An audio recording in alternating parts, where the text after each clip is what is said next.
ஆனா ஒன்னே ஒண்ணு எங்களை இழிவுபடுத்தாது. பாட்டாளி கட்சி அது ஜாதி கட்சி. அவன் நீங்க என்ன கட்சி? அப்போ பாமகவை சாதி கட்சி என்று வசைப்பாடுவதை விசிக தலைவர் திருமாவளவன் திருத்திக் கொள்ள வேண்டும் என பாமக தலைவர் அன்புமணி ராமதாஸ் கொந்தளித்துள்ளார். இன்னைக்கு பாட்டாளி கட்சியினால இன்னைக்கு உயர்நீதிமன்றம் உச்ச நீதிமன்றம் போயிட்டு நாங்க 3321 டாஸ்மாக் கடை தமிழ்நாட்டில் மூடணும், 90,000 கடை இந்தியாவில் மூடணும், இந்திய அளவில் மூடி இருக்கோம் நாங்க.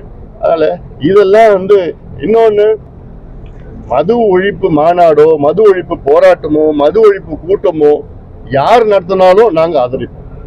அது திருமாவளவன் நடத்தினாலும் சரி, வேற யார் நடத்தினாலும் நாங்க ஆதரிப்போம். ஏன்னா இது எங்களுடைய கட்சியினுடைய மைய கொள்கை. டோட்டல் ப்ராஹிபிஷன் எங்களுடைய பாலிசி, இம்பார்ட்டன்ட் பாலிசி. அது அதனால அந்த வகையில நடத்துங்க. ஆனா ஒன்னே ஒண்ணு எங்களை இழிவுபடுத்தாது. பாட்டாளி கட்சி அது ஜாதி கட்சி.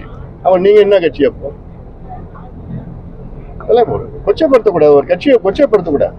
கட்சி தொடங்குறது ஒரு கொள்கையில வச்சிருக்கிறோம், சமூக நீதியின் கொள்கை வச்சிருக்கிறோம், நீர் மேலாண்மை கொள்கை வச்சிருக்கிறோம், வேளாண் வளர்ச்சின்னு இருக்குது, மது ஒழிப்புன்னு இருக்கு, புகையிலை ஒழிப்புன்னு இருக்குது, கல்வி, தரமான கல்வி, சுகாதாரம், சுற்றுச்சூழல், காலநிலை மாற்றம், இப்பெல்லாம் வச்சிருக்கிறோம். நாங்க வச்சது மட்டும் இல்ல, இந்தியாவுக்கும் தமிழ்நாட்டுக்கும் எத்தனையோ மாற்றங்கள் எங்க கட்சியால கொண்டு வந்திருக்கிறோம். ஏன் நீங்க எத்தனை மாற்றங்கள் உங்களால வந்திருக்குது சொல்லுங்களேன்? ஒண்ணு கூட கிடையாது. செய்திகளை உள்ளது உள்ளபடி தெரிந்து கொள்ள ரெஃப்ளெக்ட் நியூஸை சப்ஸ்கிரைப் பண்ணுங்க.